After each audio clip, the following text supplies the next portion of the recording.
बिस्मिल्लाहिर्रहमानिर्रहीम नाज़रीन खुशामदीद। News time ਦੇ ਵਿੱਚ ਨਿਊਜ਼ ਟਾਈਮ ਦੀ ਅਹਿਮ ਖਬਰਾਂ ਦੇ ਵਿੱਚ ਸਭ ਤੋਂ ਪਹਿਲੀ ਖਬਰ ਪਾਕਿਸਤਾਨ ਤੇ ਅਮਰੀਕਾ ਦੇ ਵਿਚਕਾਰ ਤਜਾਰਤੀ ਗੱਲਬਾਤ ਕਾਮਯਾਬ। ਅਗਲੇ ਹਫਤੇ ਮੁਆਹਿਦਾ ਮੁਕੰਮਲ ਹੋਣ ਤੇ ਇਤਫਾਕ। ਮੁਖਤਲਿਫ ਸ਼ੋਬਿਆਂ ਵਿੱਚ ਤਾਵਨ ਮਜ਼ਬੂਤ ਬਣਾਉਣ ਦਾ ਇਰਾਦਾ। ਟਰੰਪ ਨੇ ਈਰਾਨ ਹਮਲੇ ਨੂੰ ਹੀਰੋਸ਼ੀਮਾ ਨਾਲ ਤਸ਼ਬੀਹ ਦੇ ਦਿੱਤੀ। ਅਮਰੀਕੀ ਸਦਰ ਡੋਨਲਡ ਟਰੰਪ ਨੇ ਦੀ ਹੈਗ ਵਿੱਚ ਨੀਟੋ ਸਰਬਰਾਹੀ ਇਜਲਾਸ ਦੇ ਦੌਰਾਨ ਆਖਿਆ ਕਿ ਈਰਾਨ ਤੇ ਅਮਰੀਕੀ ਹਮਲਿਆਂ ਨੂੰ ਐਵੇਂ ਜਿਹੇ ਅਸਰ ਵਾਲੇ ਰਹੇ ਜੋ ਜਿਵੇਂ ਹੀਰੋਸ਼ੀਮਾ ਤੇ ਨਾਗਾਸਾਕੀ ਤੇ ਪਏ ਗਏ ਸਨ, ਜਿਨ੍ਹਾਂ ਨੇ ਇਹ ਜੰਗ ਖਤਮ ਕੀਤੀ ਸੀ। ਉਹਨਾਂ ਨੇ ਕਿਹਾ ਕਿ ਮੈਂ ਹੀਰੋਸ਼ੀਮਾ ਦੀ ਮਿਸਾਲ ਇਸਤੇਮਾਲ ਨਹੀਂ ਕਰਨਾ ਚਾਹੁੰਦਾ ਸਾਂ, ਪਰ ਐਵੇਂ ਹੀ ਜੰਗ ਖਤਮ ਕੀਤੀ ਔਰ ਇਹ ਹਮਲਾ ਵੀ ਜੰਗ ਖਤਮ ਕਰ ਰਹੇ, ਇਸ ਹਮਲੇ ਨਾਲ ਵੀ ਜੰਗ ਖਤਮ ਹੋਈ ਹੈ। ਔਰ ਆਲਮੀ ਬੈਂਕ ਨੇ ਪਾਕਿਸਤਾਨ ਲਈ ਕਰਜ਼ ਦੀ ਮਨਜ਼ੂਰੀ ਦੇ ਦਿੱਤੀ। ਆਲਮੀ ਬੈਂਕ ਨੇ ਪਾਕਿਸਤਾਨ ਨੂੰ 19 ਕਰੋੜ 40 ਲੱਖ यानी 194 ਮਿਲੀਅਨ ਅਮਰੀਕੀ ਡਾਲਰ ਕਰਜ਼ ਦਿੱਤਾ ਹੈ। ਇਹ ਰਕਮ ਜਿਹੜੀ ਹੈ ਬਲੋਚਿਸਤਾਨ ਵਿੱਚ ਦੋ ਅਹਿਮ ਤਰੱਕਿਆਤੀ ਮਨਸੂਬਿਆਂ ਤੇ ਖਰਚ ਕੀਤੀ ਜਾਏਗੀ। ਈਰਾਨ ਨੇ ਅਗਰ ਯੂਰੇਨੀਅਮ ਮੌਜੂਦਗੀ ਦੁਬਾਰਾ ਸ਼ੁਰੂ ਕੀਤੀ ਤੇ ਦੁਬਾਰਾ ਹਮਲਾ ਹੋਵੇਗਾ, ਟਰੰਪ ਦੀ ਧਮਕੀ। ਅਮਰੀਕੀ ਸਦਰ ਡੋਨਲਡ ਟਰੰਪ ਨੇ ਈਰਾਨ ਨੂੰ ਖਬਰਦਾਰ ਕੀਤਾ ਹੈ ਕਿ ਜੇ ਉਹ ਦੁਬਾਰਾ ਯੂਰੇਨੀਅਮ ਮੌਜੂਦਗੀ ਦਾ ਅਮਲ ਸ਼ੁਰੂ ਕਰਦਾ ਹੈ ਤੇ ਅਮਰੀਕਾ ਦੁਬਾਰਾ ਹਮਲਾ ਕਰੇਗਾ।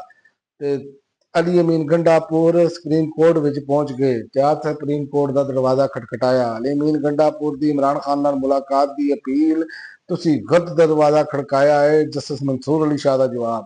ਸੁਪਰੀਮ ਕੋਰਟ ਵਿੱਚ ਵਜ਼ੀਰ ਆਲਾ ਅਲੀ ਅਮੀਨ ਗੰਡਾਪੁਰ ਨੇ ਦਰਖਾਸਤ ਦਿੱਤੀ ਕਿ ਉਹਨੂੰ ਪਾਰਟੀ ਸਰਬਰਾਹ ਇਮਰਾਨ ਖਾਨ ਨਾਲ ਮੁਲਾਕਾਤ ਦੀ ਇਜਾਜ਼ਤ ਦਿੱਤੀ ਜਾਵੇ, ਕਿਉਂ ਜੇ ਬਜਟ ਕਮੇਟੀ ਨੂੰ ਅਹਿਮ ਫੈਸਲੇ ਲੈਣੇ ਨੇ ਤੇ ਮੁਲਾਕਾਤ ਜ਼ਰੂਰੀ ਹੈ। ਐਸ ਤੇ ਜਸਟਿਸ ਮਨਸੂਰ ਅਲੀ ਸ਼ਾਹ ਨੇ ਰਿਮਾਰਕਸ ਦਿੱਤੇ ਕਿ ਤੁਸੀਂ ਗਲਤ ਦਰਵਾਜ਼ਾ ਖੜਕਾਇਆ ਹੈ। ਇਸ ਮਾਮਲੇ ਲਈ ਤੁਸੀਂ ਚੀਫ ਜਸਟਿਸ ਜਾਂ ਰਜਿਸਟਰਾਰ ਕੋਲ ਰਜੂ ਕਰੋ। ਸਾਡੀ ਅਦਾਲਤ ਜੁਡੀਸ਼ਲ ਸਾਈਡ ਤੇ ਵੇ। ਇਸ ਕਿਸਮ ਦੇ ਇੰਤਜ਼ਾਮੀ ਮਾਮਲੇ ਵਿੱਚ ਸਾਡੀ ਮੁਦਾਖਲਤ ਨਹੀਂ ਹੋ ਸਕਦੀ। ਮਾਈਨਸ ਇਮਰਾਨ ਖਾਨ ਦੀਆਂ ਗੱਲਾਂ ਕਰਨ ਵਾਲੇ ਅਕਲ ਨਹੀਂ ਰੱਖਦੇ। ਮੇਰੇ ਮੁਤਲਕ ਇਹੋ ਜਿਹੀਆਂ ਗੱਲਾਂ ਕਰਨਾ ਬੇਵਕੂਫੀ ਹੈ।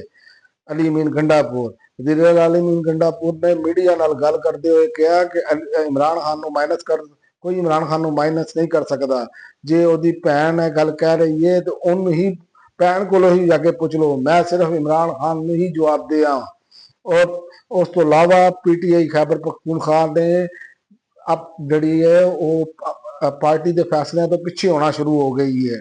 ਪੀਟੀਆਈ ਖੈਬਰ ਪਖਤੂਨਖਵਾ ਦੇ ਸੂਬਾਈ ਸਦਰ ਜਨੇਦ ਅਕਬਰ ਤੇ ਅਸਦ ਕੈਸਰ ਨੇ ਆਪਣਾ ਪਾਰਟੀ ਫੈਸਲਿਆਂ ਤੋਂ ਆਪਣੇ ਆਪ ਨੂੰ ਅਲੱਗ ਕਰ ਦਿੱਤਾ ਹੈ। ਬਾਨੀ ਪੀਟੀਆਈ ਇਮਰਾਨ ਖਾਨ ਦੀਆਂ ਹਦਾਇਤਾਂ ਨਹੀਂ ਸੁਣਦੇ ਤੇ ਫਿਰ ਬਜਟ ਕਿਉਂ ਪੇਸ਼ ਕੀਤਾ, ਜਨੇਦ ਅਕਬਰ ਨੇ ਕਿਹਾ। ਔਰ ਉਸ ਤੋਂ ਇਲਾਵਾ ਇਮਰਾਨ ਖਾਨ ਨਾਲ ਬਰਾਹ ਰਾਸਤ ਰਾਬਤਾ ਨਹੀਂ ਰੱਖਦਾ, ਇਸ ਲਈ ਮੈਨੂੰ ਕੁਝ ਪਤਾ ਨਹੀਂ। ਇਸ ਹਿਸਾਬ ਨਾਲ ਮੈਂ ਮੌਜੂਦਾ ਫੈਸਲੇ ਵਿੱਚ ਸ਼ਾਮਲ ਨਹੀਂ। ਅਸਦ ਕੈਸਰ ਨੇ ਵੀ ਇਹ ਗੱਲ ਕਹੀ ਹੈ। ਹੁਣ ਤੱਕ ਲਈ ਨਾਜ਼ਰੀਨ ਇੰਨਾ ਹੀ। ਅਗਲੇ ਵੀਡੀਓ ਤੱਕ ਇਜਾਜ਼ਤ ਦਿਓ। ਅੱਲਾਹ।